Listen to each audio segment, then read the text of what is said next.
Hello out there, all you fellow Styron users and abusers. This is George coming to you from the Basement Annex at Kitchen Table Scale Models with an update, progress on the Blue Ox Model Shop's Street Machine build. If you were happen to catch my unveiling video for this build, I had a concept in mind, and what I was attempting to do or wanted to do was take the Dart GTS and turn it into a kind of a sleeper build, very reminiscent of the Dart Swinger. And this was being done kind of as a tip of the hat to the first automobile I owned, which was a brand new 1969 Dodge Dart Swinger 340. Those of you who are not old enough to remember or are unaware, basically what the Swinger was mechanically it was identical to the base GTS, which came with a 340 4-barrel, but it had absolutely no chrome trim, bare bones interior, bench seats. I didn't even have carpet in mine. It was rubber floor mats. And it was a sleeper. I mean, it looked like a basic six-cylinder granny mobile. I even took my Dart to even another level of sleeper. You can see on the box that the GTS had a stripe around the back end, and the Swinger had a similar stripe that said Dart Swinger or something like that. And you know, I was a 17-year-old in 1969, and I was not going to run around in a car that said Swinger on it. That just was incredibly uncool. But I liked taking the stripe off and making it look like a six-cylinder. The only thing that made it look like anything other than that was the dual exhausts, and if you came up alongside of it, you saw those little hood louvers. But other than that, it looked like a six-cylinder Dart. So that was the direction I was heading. I worked on this body for probably the better part of 8 hours to remove the chrome trim around the wheel wells. There was a chrome trim across here. The rear valence panel, unlike the GTS, which had the chrome valence panel, which I have right over here, which had this chrome panel in there, it just was the back end of the trunk lid, plain metal. I took the piece from the '68 Dart, Hemi Dart, and grafted that in here. But as I was working on it, you know, I just wasn't feeling it. As I work on models sometimes to build, they kind of talk to me and they tell me what they want and what they need, and say, hey, let's do this or let's do that. And you know, I don't know, maybe it was the COVID, but this one just wasn't talking to me. So I decided to toss it aside, change gears. And instead of doing a sleeper Dart with what was originally going to be a 446 pack, I decided to stay a little truer to box stock. Although I did have a Swinger and it was a great car and I loved it, you know, I always lusted after the GTS cars because I thought they were pretty. I liked some of the trim on them, so I decided, well, you know what, I'm going to do this the way I would have really wanted my car to be if I could have had everything I wanted at 17, or at least as far as cars were concerned. But anyway, I decided to take this in a different direction. I am building a Dodge 69 Dodge Dart GTS street machine. Kind of like a day 2, maybe day 3 car, for those of you not familiar with the term. It's a car that's not 100% pure stock. It's a car that has modifications or additions that would have been commonly added very early on in its life by a young 17-year-old kid with limited resources. Common things that included would be you know, the first thing would be a set of real wheels, real mag wheels. The Dart, my car came with steel wheels and dog dish hubcaps. One of the first things I did, my first paycheck after taking delivery of the car, was yank them off and put on a set of chrome reverses with baby moons. But what I really wanted was Kragers. I just couldn't afford them. And you know, some of the other modifications you just see on a car that was maybe out of the showroom a couple of weeks would besides wheels, would, you know, maybe bigger tires, especially on the rear. Jack up the back end a little bit, because in 1969 that's what you did. You jacked up the rear. Maybe throw on a pair of cherry bombs or thrush mufflers or something like that. Yeah, it'd be a mild street machine, nothing crazy. And that's kind of the direction we're going with the GTS. This paint on this right now, this is a base coat, clear coat. I need to, as you can see, I need to do some wet sanding and gonna put another coat on it. But the paint on this is Scale Finishes. Hang on a second, I'll be back.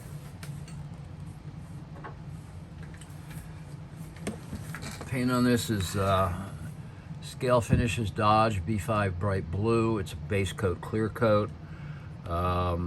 I've used several of the Scale Finishes enamels, and I kind of screwed up on this. I thought I ordered the enamel, but the enamel goes on really nice. Doesn't need any gloss coat, and I kind of that's where I was. That's what I thought I ordered, but I ordered the base coat, so I'm going to have to gloss coat it. Scale Finishes is recommending this. I've not used it. It's called a honey gloss. It looks a little bit yellow in the bottle, but according to their webpage, it dries crystal clear, and they're bold enough to say this will give you the results of a 2K urethane without spraying triethyl methyl death into the air. So that's the direction I'm going with it. Probably going to add a little bit of their hardener. I've not used it, or I have used this with some of the enamel, but I'm going to throw a little bit of this in there, and once I get a final coat on it, that's where we're going to go. One of the common things that kids did with their cars back then was, you know, again, just to make it a little distinctive, is they would tend to paint the underside of the cars, which, you know, in hindsight was pretty stupid for a car that was going to be driven on the street every day. So I've, in this case, I've got the, I got the blue on the chassis.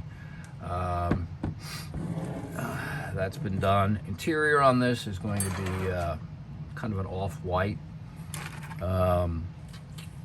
Here's I've got the paint here, the rear seat interior pan painted.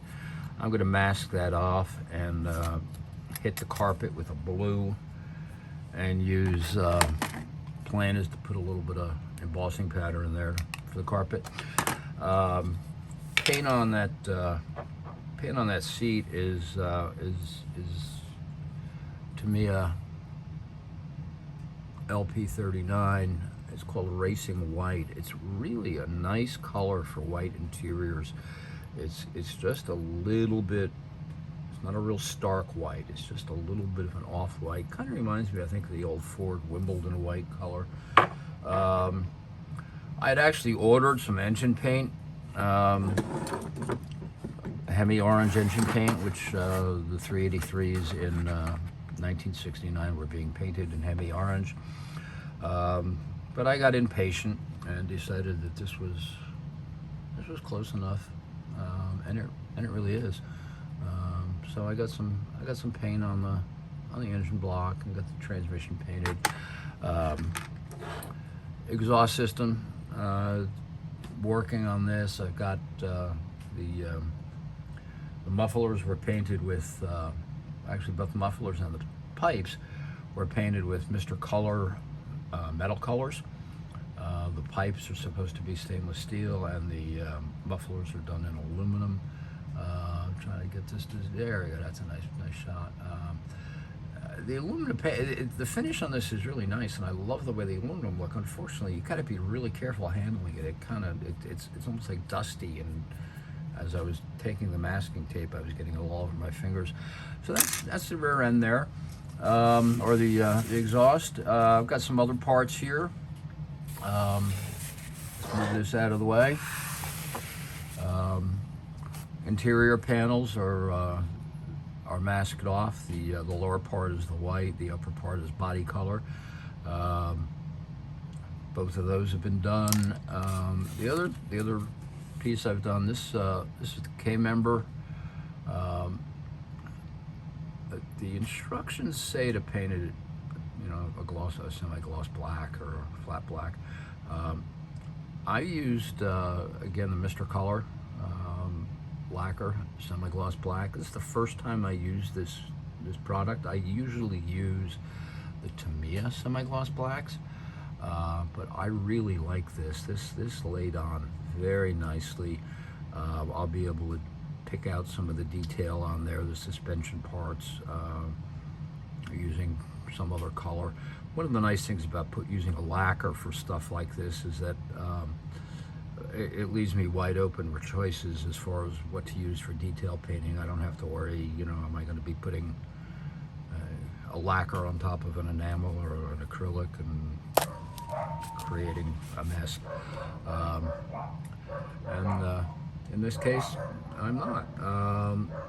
That's kind of it. I got one other little piece here.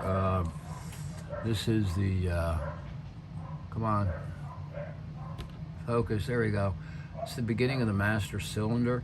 That gold color is, besides out of focus, is, come on, work there. There we go. The gold in there is Tamiya. I can't remember if it was lacquer or acrylic. I think it was acrylic. Titanium gold, which I find is a really nice color to use for anodized, gold anodized type metal, like you would have on a master cylinder booster. It's also kind of the universal color I use on carburetors. So yeah, that's it. That's painted. Making some progress on this. Got a little bit to go. Actually, got a lot to go. But so far, it's coming together nice. May get some time. My plan is to try to get this thing wet sanded and get another coat of color on it. I was debating on the stripes. I think I am going to put the GTS stripes on this. And then the only other unanswered question yet is what to do with wheels and tires. I had done a mock-up using using these Goodyear, what are they, Polyglass GTs. I think they came out of some old AMT kits. I kind of like the way they look. I just wish the tread wasn't so clunky. I think Matt Inman over Model Car Videos commented that these tires look almost like they belong on a mutter, and that's, I don't think he's far from the truth. I used these on another build recently. I used these on my '64 Comet build, and they look nice. That's kind of the direction I'm going, because I want the big and little look, and this will give it to me. I've got and of course the Cragar Super Sports, which I was never able to afford. I think I pulled these Cragar Super Sports out of one of the 66 Nova kits, which has some nice Cragar Super Sports in it. This is kind of my, I wouldn't say my first pick, but it's kind of the direction I'm heading with the wheels and tires. Optionally, I've got some of these. The Firestone wide ovals. I'm not so sure what size they're supposed to be. White letter tires were just beginning to come in 1969. They were kind of, before that, the hot setup for tires were red lines, which gets me to my third possibility. I've got these, what are they, Goodyear? I don't know what they are. Goodyear, Firestone, whatever, red line tires. L60 15s and F60 15s. The problem with that, is that they're labeled L60 15 and F60 15, and Dart had 14-inch wheels, so the rivet counters are gonna get on me about that. And I'm not so sure I like the red stripe. I don't know.